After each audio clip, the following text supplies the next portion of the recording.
Tuesday afternoon. That's when I'm recording this. We are getting a cold front blowing in today, and the wind is crazy. My window is right behind, so I'm looking out there, and the leaves are just, trees are going everywhere. We're getting a bunch of leaves down and stuff. It's just one of those days.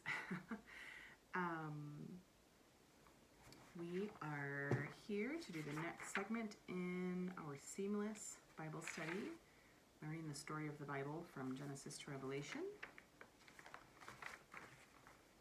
I'm sorry, I always want to look at the front of my book to see the subtitle, and as I've showed you many times before, my book does not have a front. My book was delivered, in case you missed it, my book was delivered on a day when I was not home. But I'll tell you who was home. 2 dogs were home in my yard, and they claimed this book. So it has no cover, like the binding or like the map and stuff. There's a bunch of stuff that's included with the book that is not included with my book, but it's fine. I make it work. I know what it looks like for the most part. Except when I forget and I go to look back and I'm like, oh yeah.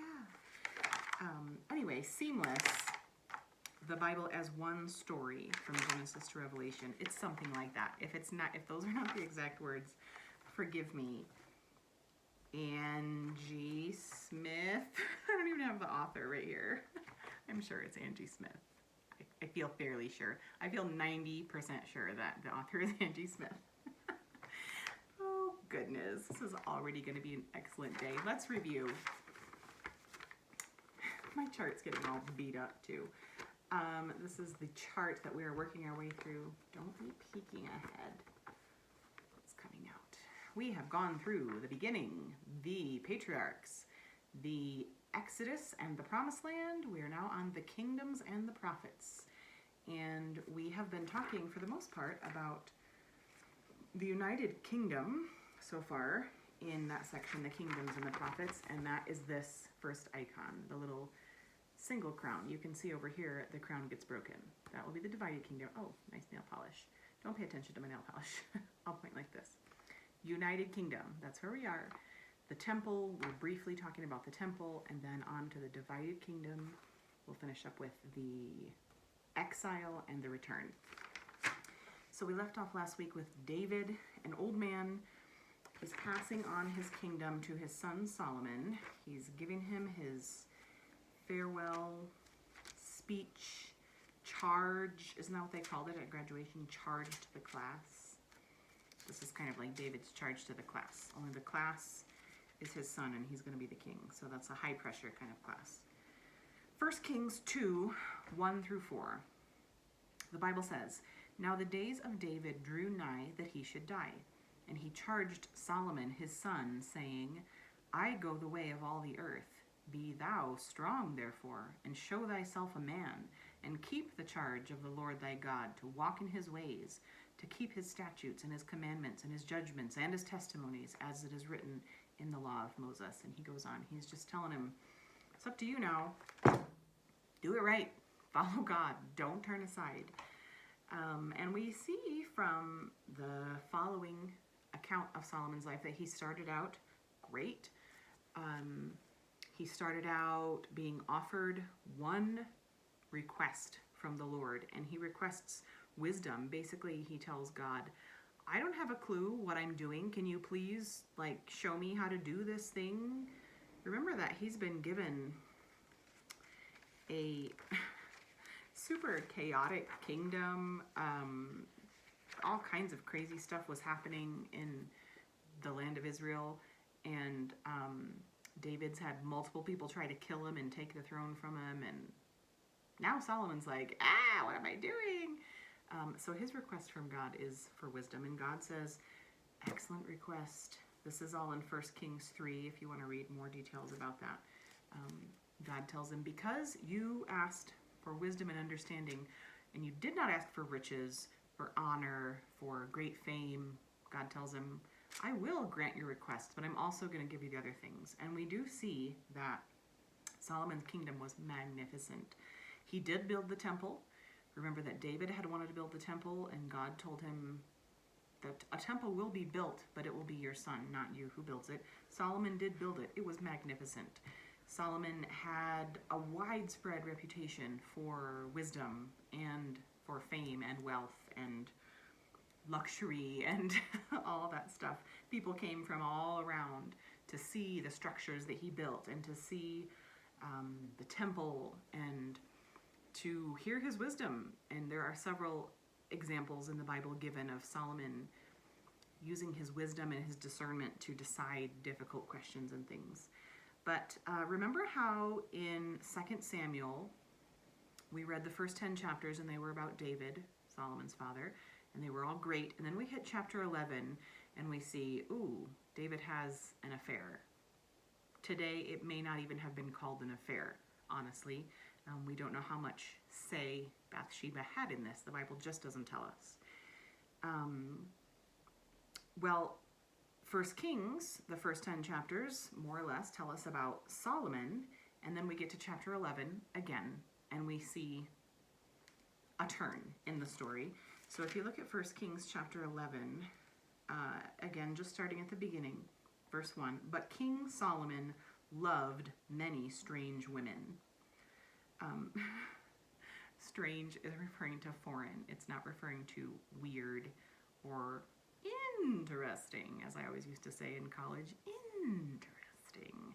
That's not what it means. It's just talking about not Hebrew women, strange, foreign women. And just a reminder, a jump back reminder that the Bible is not being racist by saying they were foreign. The fact of this situation is that God had warned his people repeatedly against marrying people from the other nations around them. And the reason for that was not because they were racist. The Bible also gives very clear instructions that God had told the people there is always room for people who want to come and serve the one true God. They are welcome. They are not to be treated differently. They are not to be discriminated against. For those from the surrounding nations who they recognized the truth of who God was and that was the right way, they were welcome to come and join, and they were to be treated equally. And we talked within the past couple weeks about two different women. Of course, this applies to men too. We're just specifically talking about women because we're talking about Solomon here, who was a guy. Surprise! Anyway, we're talking about Rahab and Ruth, both who were foreign women or strange women. However, they saw the truth of who God was, and they came to worship him, and they were welcomed in, and they both ended up in the genealogy of Jesus Christ. The Bible is not being racist. It's, as we'll get to in a minute, it is, I don't know the word I'm trying to think of, but it's just hammering home the point of you need to marry somebody who has the same belief system as you. And if your husband or your wife, or the person, I should say, that you're considering to make your husband or your wife does not serve the same God, does not believe the Bible, does not have the same belief system, as one of the books of the Bible says, can two walk together if they're not agreed? If they don't agree, how is that going to work out? That's going to cause trouble. And we see with Solomon, I'll keep reading, it caused trouble. But King Solomon loved many strange women, together with the daughter of Pharaoh, who the Bible specifically mentions that he married an Egyptian princess, women of the Moabites, Ammonites, Edomites, Zidonians, and Hittites. Hopefully those are a little bit familiar to you, because verse 2 goes on to say, of the nations concerning which the Lord said unto the children of Israel, ye shall not go into them, neither shall they come in into you, for surely they will turn away your heart after their gods.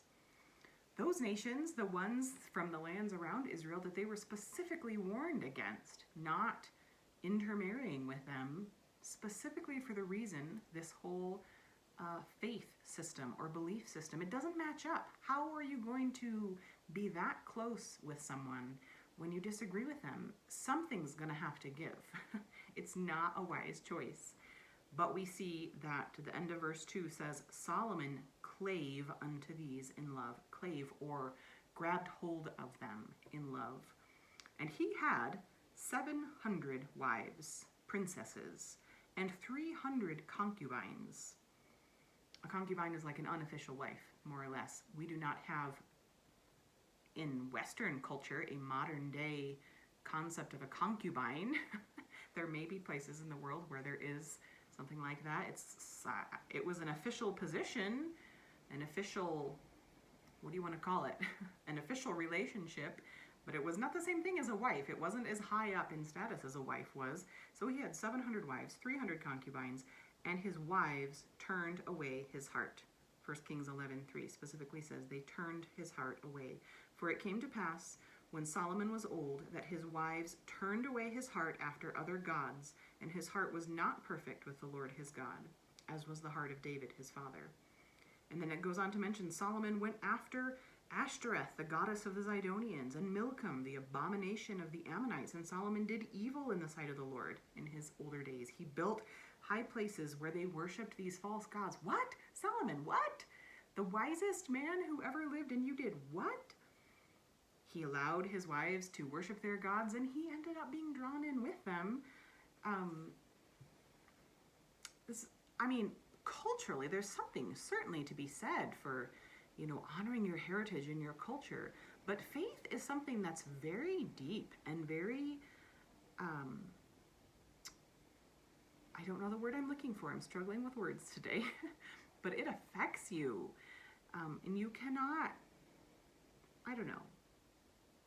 First of all, 700 wives? What? I don't know. You know what? Political marriages, whatever. The Bible doesn't give us the details on all of them, but what? For somebody who was supposed to be so wise, I don't know where the wisdom was in this story. But anyway, many wives who did not believe in the one true God that he was supposed to be worshiping and serving.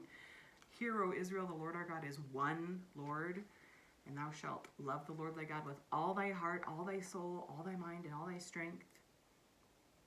His wives pulled him away from that, from what he was supposed to be doing. We see that after Solomon's reign was over, this is something that happened at the end of Solomon's reign, we see from the Bible. So he had a great everything until he got old. Maybe he was tired, maybe he was tired of saying no, I don't know. But we do see that after his reign finished, his kingdom is going to split. So we had the United Kingdom, we see he built the temple in all of its magnificence, but then we see that United Kingdom of the nation of Israel come to an end. And so the way that it goes is Solomon's son was Rehoboam, and regardless of how wise his dad was supposed to be, Rehoboam, it does not seem like he got much of the wisdom. He takes advice from young and unwise counselors and ends up splitting the kingdom. And only 2 tribes stay loyal to Rehoboam. The tribe of Judah, which was the tribe that the family was from, remember, and also the tribe of Benjamin. And so those 2 were the 2 southern tribes in the land of Israel, and they are going to they will come to be known as just Judah. They're just called Judah. The northern 10 tribes end up crowning as king a man who had been a servant of Solomon's. Jeroboam is his name, and there had been a whole interesting situation with a prophecy made about him and all this stuff, but he ends up becoming the king of the northern 10 tribes. And they will all come to be known as Israel, which is a little bit confusing because we think of all the people as Israel, but in this instance, the northern 10 who did not stick with Solomon's son, Rehoboam, they are the ones that are called Israel, and then the southern 2 are called Judah. I just want to quickly review what books we're covering right now. The book of 1 Kings pretty much tells about Solomon. The book of 2 Kings goes on to tell about the various kings of Israel and Judah, the northern and the southern nations. The book of Proverbs is a book of wise teachings, largely from King Solomon. Not every single one of them was written by Solomon, but the majority of them came from Solomon. The book of Ecclesiastes, this is a book of wisdom about life, observations about life, and it's written from a little bit of a cynical viewpoint, but it's just expressing that, you know, what Solomon, I believe, came to learn through his experiences, that you can try all this fancy stuff the world has to offer, but the very end of the book of Ecclesiastes says, so let's hear the conclusion of the whole matter.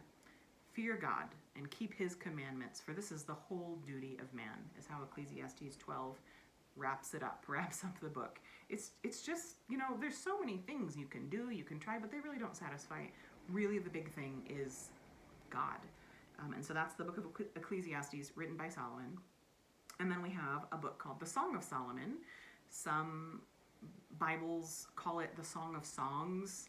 I think there may be a couple other names that it's called, but Song of Solomon, it's by Solomon. It's a love poem between two human lovers. Many people look at it kind of allegorically, which an allegory is a story that is sort of similar to what a parable would be. It has, you know, spiritual comparisons. It's about, you know, earthly things happening, whether it's fiction, fantasy, or whatever kind of, you know, it may not be very realistic, but the things in that story have something that they relate to on a spiritual level. And so you can see, oh, you know, this stands for God and that stands for people. And so that would be an allegory. And some people take the Song of Solomon illustrating or allegorically showing God's love for his people. I'm not going to argue with you if that's your viewpoint. It's fine. You can definitely draw those conclusions. It's definitely also about two people who get married, and it's pretty explicit, pretty graphic. I remember, I do not know how many years it's been now, but several years. Of course, we're encouraging my children to read the Bible, and they, you know, we study the Bible in our homeschool, they go to church, whatever. You know, there's lots of Bible learning that they're expected to do. So one time, one of my children came to me and said, well, I was reading my Bible this morning and I never read the book of Song of Solomon, so I decided I might as well read that, but it was super weird, so I decided to read something else. Which I was just like, that's probably wise. Maybe save that one for when you're older. But those are the books that we're covering in this time frame. Okay, so the kingdom splits, just to give you some markers. If you're, I'm a history person. I really do enjoy history and knowing interesting things that tie stories together. So if you're interested in having what you might call a hook to hang your hat on to where these stories fit in, David's reign is approximately 1,000 years before Christ. 1000 BC. That's, I mean, his reign was 40 years long, but it falls right around the 1000 BC mark. Israel falls to the nation of Assyria. They're captured, and I'm talking about the northern kingdom, Israel, in 722 BC. So that is about 280-ish years after the time of David. Judah, the southern kingdom, falls to Babylon about 586 BC. So that's about another 150 years later. Interestingly, these are the dates. It's hard to give an exact date. I gave you pretty specific, 722, 586. Those are specific dates based on specific events that happened in those times. But especially in the case of Judah, there were like 3 different kind of captivities, 3 different stages. It didn't happen all at once. So these are like processes, but basically right around 586, the temple is destroyed, Jerusalem is burned. 2 Chronicles 36 verses 18 and 19 tell about that. The city is absolutely destroyed by Nebuchadnezzar's army from Babylon. And verse 21 of that chapter, 2 Chronicles 36, mentions specifically that the Jews would be in exile 70 years. There's some reasoning behind that. We're not really going to go into those details, but the 70 years will come back next week. We'll mention that. Just quickly, also, since we're talking about books of the Bible, our Old Testament is basically the Hebrew Bible, what you would consider a Jewish Bible or Jewish scriptures, is pretty much the Old Testament that we have today, but it's arranged differently. We consider our Hebrew Bible or our Old Testament to be the books of the law or the books of Moses or the Pentateuch. They're sometimes called those first 5. Then you have books of history, which would be Joshua up through what? 1 Samuel, 1 Kings, 1 Chronicles, Ezra, Nehemiah, Esther. I think Esther is the last book of history, all grouped together. And then you start books of poetry, which is Job, Psalms, Proverbs, Ecclesiastes, and the Song of Solomon. Those are poetry, so that's the 3rd category. And then you have major prophets, which are prophetic books that are big books, not big prophets. And then you have the minor prophets, which are prophetic books that are short, small little books. So that's the way that our Bible is arranged. The Hebrew Bible is arranged a little bit differently. It has the law, which are the books of Moses. And then it has the prophets, which includes what we call books of history, and it also includes what we call the prophets. And that is because the prophets, which we'll be talking about next week, are prophesying during the same time period that we were talking about, during the time of the kings. And so in the Hebrew Bible, they are all in there together. And then the last section that the Hebrew Bible has is called the writings, which includes what we would consider poetry, and then also some of the other prophetic or historical books. They lump them in with the writings. So regardless of how you organize it, I hope that you understand that chapters and verses, and I'm not talking about the text of them, I'm talking about the numbers and the organization and the divisions. Those are something that people came up with as a way of organizing ourselves. It does not matter if 1st and 2nd Samuel are counted as just one book, Samuel, or if they're counted as 2 separate books, 1st and 2nd Samuel. It's the content that matters. And regardless of how you group them, we can see that the Bible is really a library. It's a library of many books, and you may have them organized one way or another, but it's a library of God revealing himself to us, revealing who he is, what he does, what his people do. Many examples for us to not follow. Honestly, most of the examples are not great ones to follow. There are some in there that would be good choices to follow, but it's not about people so much as it just is about God. So that is the end of the lesson for this week. Next week, as I said, we'll talk about the prophets. We'll have a little bit of review about the people and things that we've covered. And by the time we finish this next lesson, I don't know that we'll finish it all next week, but I'm talking about in the book, that lesson, we will have come up to the Messiah. Quick note, I have been watching a series called The Chosen here at home with my kids. I hesitate to recommend movies or TV shows about the Bible because often I feel like they have a skewed perspective. I have really enjoyed this series so far. I'm not going to say that you should treat it like the Bible and, put The Chosen above the Word of God, because it's obviously a man-made production. It is prone to error. But I'm really enjoying it. And so as we're coming up on the Messiah, The Chosen is about Jesus here on earth, and I really think it might be interesting to try watching. You can watch it for free. They have an app. The Chosen is the name of the app, and the app, you can watch it on the app. You can cast it to a TV or something like that. Anyway, technical stuff aside, check it out if you're interested in stuff like that, and we will be getting to that time period very soon. So I hope you all have a good week. I hope you had a great Labor Day, and that this cold front doesn't freeze you all too much. And I'm going to try to have my words working better by the time I come here again. So hope you all have a great week, and I will talk to you next time. Bye-bye.